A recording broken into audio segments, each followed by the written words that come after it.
Csináljunk egy reklámot. Oké, de mihez? Hát mondjuk ehhez a villanykörtéhez. Nagyon jó, és tudjátok mi kell egy reklámhoz? Jó szöveg! Rossz válasz. Valamilyen figura. Ja, tényleg. És milyen figura legyen? Hát... legyen kör alakú. Szerintem legyen lila színű. Nagyon jó. Legyen egy szeme, két keze, éles fülei és szája. Szuper, de tudjátok mi hiányzik még? Hát mi? A szöveg, amit mond majd. Én tudom, mondja azt, hogy megvilágítja az életed. Hát te egy géniusz vagy. És milyen hangon beszéljen? Na, ez egy jó kérdés. Mondjuk ilyenen! Csodás, profik vagyunk. Vedd meg most a villanykörte 28-at! Megvilágítja az életed!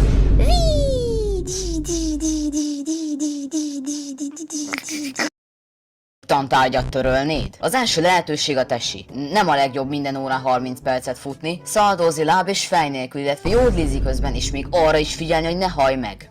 A második a matek. Az emberek 90%-a utálja, de megvan a feelingje, ahogy fél álomba másolod a tábláról a gyökvonást. Az utolsó lehetőség pedig az irodalom. Alapból nem rossz, de amikor elkezdődnek a kötelező olvasmányok, a kötelező versek, akkor szerintem senki nem néz a tantárgyat túl jó szemmel. Ha a tesit törölnéd, lájkold a videót. Ha a matekot, iratkozz fel, és ha az irodalmat, csináld meg mindkettőt.